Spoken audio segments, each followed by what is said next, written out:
Et les Madrilènes, c'est Alexandre, j'espère que vous allez bien les gars. On se retrouve enfin les Madrilènes après 2 semaines de trêve internationale qui à mon sens étaient beaucoup trop longs à suivre. Après entre les matchs amicaux, les matchs de qualification de la Coupe du Monde 2022 qui étaient à mon sens pas forcément intéressants. T'as pas eu de grosses affiches non plus à regarder, on s'est quand même un petit peu fait chier. Du coup il est enfin temps de passer aujourd'hui à ce qui nous intéresse le plus, la reprise des championnats nationaux des différentes ligues européennes voire mondiales. Et surtout la reprise de la Liga pour la 4ème journée entre le Real Madrid et le Celta de Vigo. Et on se retrouve aussi ensemble pour faire un concept que vous adorez tous, les analyses des avant-matchs. D'ailleurs pour la 4ème journée c'est l'occasion aussi pour le Real Madrid de jouer pour la première fois de la saison à domicile et pour la première fois depuis 2 ans maintenant au Santiago Bernabéu, parce qu'on est tous d'accord pour le dire que le Di Stéfano, certes c'est un joli stade pour le Castilla de base qui est quand même bien dépanné, qui a fait les travaux en l'absence du Santiago Bernabéu, du coup qui aujourd'hui finalise ses travaux pour le revêtement du stade, le toit rétractable, tout le bordel, en tout cas les infrastructures liées au nouveau stade. Mais le Di Stéfano, t'es bien gentil, et aujourd'hui il nous faut quand même un stade à la hauteur de notre réputation,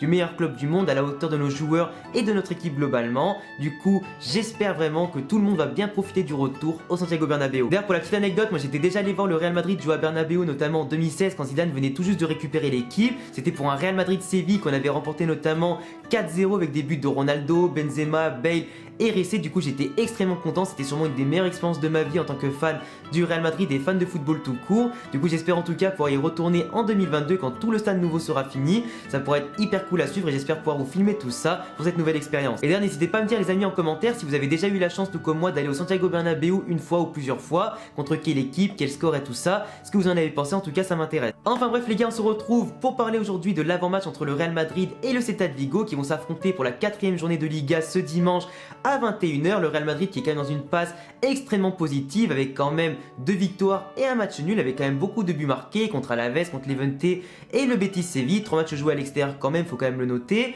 Du coup aujourd'hui à domicile il faut quand même enchaîner cette bonne spirale positive pour continuer à jouer le haut de tableau, la première place, continuer à jouer le titre et mettre des bâtons dans les roues au FC Séville, à l'Atlético et au Barça. Et le Celta de Vigo de son côté qui est dans une spirale extrêmement négative avec du coup 3 mauvais résultats à la suite, un match nul 0-0 contre Osasuna à l'extérieur, puis 2 défaites contre 2 mastodontes de Liga, contre Bilbao 1-0 et contre l'Atlético Madrid 2-1. Du coup le Stade Vigo aujourd'hui qui est donc 18ème de Liga, qui a pris 3 buts en 3 matchs, qui en a marqué 1 en 3 matchs, du coup une équipe qui n'est pas forcément bonne offensivement pour l'instant, qui est très faible défensivement, qui manque d'automatisme avec les nouvelles recrues, la nouvelle rotation qui est instaurée par le coach en tout cas dans cette équipe là, une équipe qui se cherche encore en ce début de saison, qui n'est plus aussi percutante que l'année dernière, qui a du mal en tout cas à se trouver devant et à bien s'organiser au milieu de terrain, une équipe qui a quand même beaucoup souffert, mais malheureusement aussi c'est aussi le jeu du calendrier puisqu'ils ont quand même affronté 2 grosses équipes dès le début de saison et pas de bol pour eux, pour la 4ème journée de Liga ils affrontent le Real Madrid. Du coup pour le Real Madrid il faut absolument profiter que l'adversaire soit au plus bas mentalement, même s'ils vont avoir un esprit revanchard, qu'ils auront le couteau entre les dents comme à chaque fois qu'ils affrontent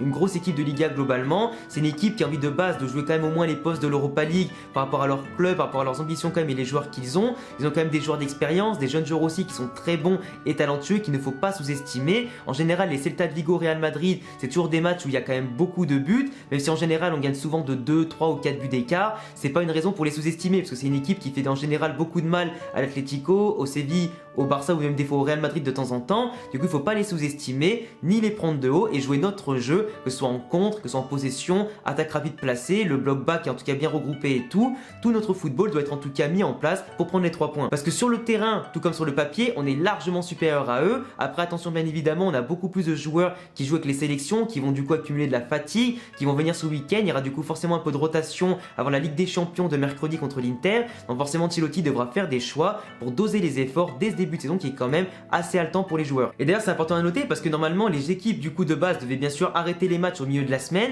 sauf que les équipes qui notamment jouaient dans les qualifications de la Coupe du Monde 2022 pour la zone Sud-Amérique, notamment Casemiro, Vinicius et Valverde étaient avec leur sélection, ont dû simplement jouer encore jusqu'à hier soir et certains vont encore jouer jusqu'à ce soir aujourd'hui. Du coup ça veut dire que certains joueurs vont arriver seulement samedi soir à Madrid après plus de 10 heures d'avion, donc forcément c'est très juste pour rejouer le lendemain contre le Stade Vigo. Ça va accumuler de la fatigue avec les temps de vol, les enchaînements des 3 matchs etc.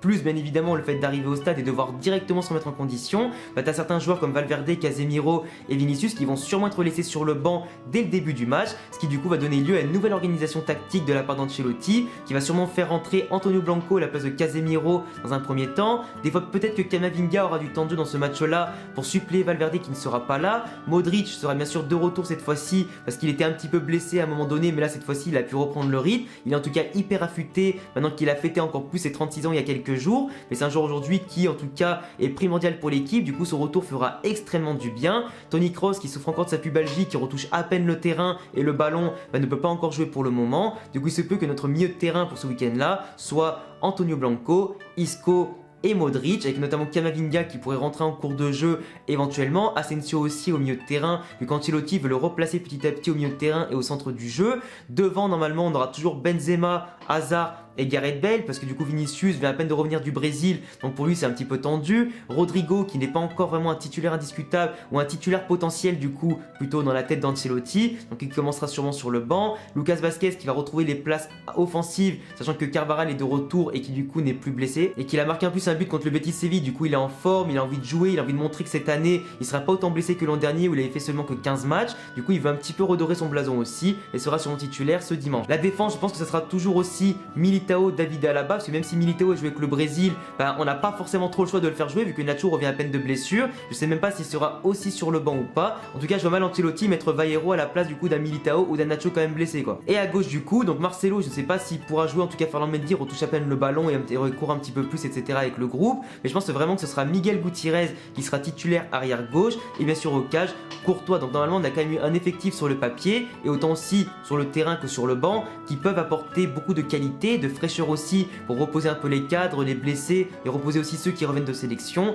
pour qu'on ait quand même un effectif intéressant qui pourrait normalement peut-être tuer le match contre Celta de Vigo dès la mi-temps quoi. Surtout que Hazard et Bale ont fait de très belles prestations de part et d'autre avec le Pays de Galles et la Belgique, en espérant bien sûr qu'ils continuent comme ça avec le Real Madrid, qui reprennent un niveau physique et technique intéressant, qui s'approchent de plus en plus de leur plein potentiel pour nous aider à atteindre tous les objectifs. En tout cas c'est l'objectif en tout cas qui sont fixés notamment de part et d'autre. Benzema, même s'il accumule un petit peu de fatigue, il n'a pas joué tous les 3 matchs titulaires avec l'équipe de France, donc je pense aussi que lui de base il est obligé de jouer, vu qu'en plus Jovic aussi a joué quasiment tous les matchs avec la Serbie, il a aussi marqué un petit but sympathique. Du coup voilà, tu vois, ça va peut-être un petit peu tourner. Je pense que vraiment suivant la physionomie du match, Ancelotti s'il voit qu'on mène de 2 ou 3 buts d'écart au bout d'un moment, 3 buts d'écart serait quand même assez stylé, il fera sûrement beaucoup de changements en prévision bien sûr du match contre l'Inter mercredi pour bien lancer la Ligue des Champions. Parce que c'est ça aussi le problème avec la Ligue des Champions cette année, c'est il faut absolument qu'on rentre bien dedans dès le début. On a quasiment le même groupe que l'an dernier, à part Glabdash qui n'est pas là et du coup on a un autre club à la place, mais du coup il est hyper important pour nous de ne pas faire la même saison de Ligue des Champions que l'an dernier dans la phase de groupe, c'est-à-dire ne pas attendre la 4e journée ou 3e journée ou 5e journée pour commencer à gagner les matchs et se mettre à l'abri. Cette saison, plus vite on sera qualifié et plus vite on aura assuré la première place du groupe, plus vite on pourra commencer à faire tourner, apporter de la fraîcheur à l'effectif et ne pas être fatigué avant la fin de la première moitié de saison. Du coup, on va voir comment ça va se passer ce week-end contre le Celta de Vigo, qui notamment possède un effectif quand même très riche en termes de potentiel et de talent, entre des mecs comme Nolito, Iago Aspas, Fornals, Santimina et aussi Bryce Mendes et plein de joueurs comme ça. Du coup, un mélange entre l'expérience et des joueurs jeunes qui veulent se montrer à la face du monde. Du coup, voilà, c'est une équipe qui sera pas facile à jouer, qui a un très beau football de base, qu'on doit vraiment assassiner sur le terrain le plus vite possible pour ne pas se mettre en danger et du coup ne pas devoir attendre pour faire des changements, instaurer une rotation et se mettre en danger aussi pour le match de mercredi en accumulant la fatigue. Du coup, le Celta qui n'est pas, je le rappelle, à sous-estimer, parce que c'est quand même une équipe qui est forte, mais qui aujourd'hui défensivement n'est pas bonne, qui offensivement a du mal à se trouver. Du coup, à nous de prendre en compte leur déséquilibre au sein de leur effectif pour les tuer avec notre équilibre qui lui pour l'instant a fait ses preuves en début de saison. Donc voilà les gars, en tout cas c'est tout pour ce petit avant-match entre le Real Madrid et le Celta de Vigo. On se retrouvera soit dimanche soir après le match pour le débrief à chaud comme d'habitude, soit le lundi dans l'après-midi où je ferai une analyse du match globalement si vraiment j'ai pas eu le temps des fois peut-être de regarder le match directement le dimanche soir, ou simplement si j'ai pas le temps de faire une review à chaud. On se retrouvera en tout cas dans tous les cas pour en parler de ce résultat. Je vous laisserai me dire en commentaire tous vos pronostics. Pour ma part, je partirai peut-être sur un 3-1 pour le Real Madrid à domicile pour la première au nouveau Santiago Bernabéu et le retour des supporters dans le stade. Du coup, à voir comment ça va se passer, en espérant pourquoi pas des buts de Benzema, Hazard et Bale pour les mettre tous les trois en confiance. Ça pourrait être intéressant. Du coup, je vous laisse me mettre tous vos avis sur ce match-là dans les commentaires, vos pronostics, me donner en tout cas vos avis aussi sur mon analyse et ma vidéo. On se retrouve à très vite pour de prochaines vidéos les amis. Du coup, abonnez-vous et cochez la cloche, le petit pouce bleu bien évidemment, et suivez-moi sur tous les réseaux qui s'affichent ici et en description. À bientôt les gars pour prochaine vidéo, ciao.